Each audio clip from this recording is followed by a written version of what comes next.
Okay, so we started taking a look at it. We went through it a little bit fast. I want to go through it again here and show you some other parts of it.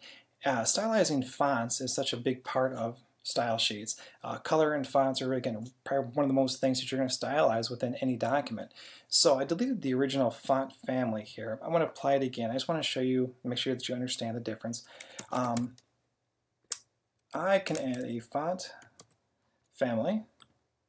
And again, I can choose from one of the ones that Dreamweaver here gives to me. I can keep it really simple and just say something like Arial and add a semicolon, and I can 99,000 times out of whatever that is guarantee that every computer is going to have the font Arial on it. So I shouldn't have to worry too much about it. You can see that it got smaller there because I got rid of all the font attributes, but it turned it into Arial font.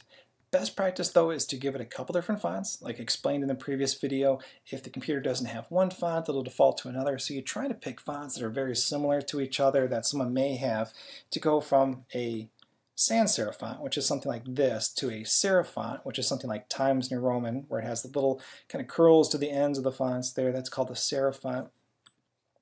You don't really want to switch and go back and forth between those. So you want to pick a couple of sans serif fonts. If in this case, we can maybe do Helvetica, and then usually you end it with either sans serif or serif, so it knows. Worst case, just pick any sans serif font, because that's what I'm looking for, something that kind of looks like one of those. So I can apply that. You're not going to see much here. It's probably going to stick with Arial there because I have that on my computer. But again, there are other font attributes that we can take a look at. So we've got that pretty basic Arial font there. We can also say font size, and we can adjust the font size, obviously. Let's say 24-point font. That's going to be real big here. If I come back and hit refresh, you can see how big that font got. We could also just go ahead and take that down a little bit. It's a little bit big. You've seen color. We can also do font weight. There's a couple different ways to apply font weights. You can either see it says like normal, bold, bolder, lighter.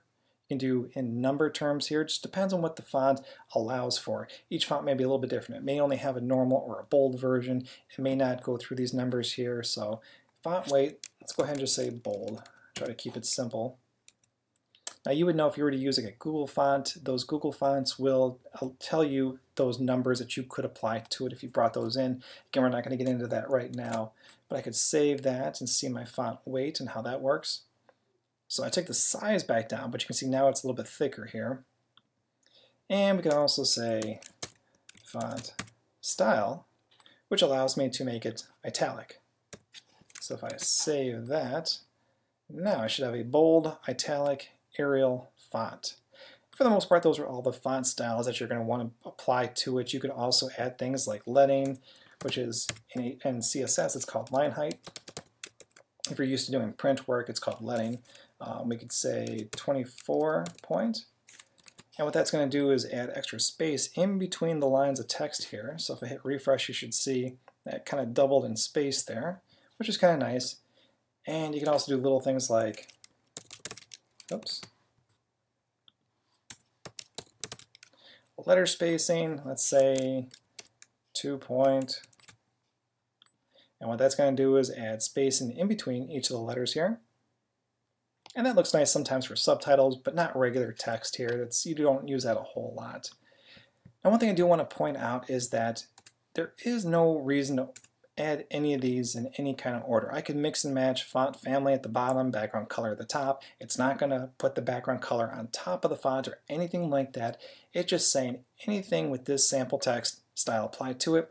Apply all these different things in here. Nothing's really going to conflict with one another in any kind of order, so just go ahead and start applying those and you won't have any issues.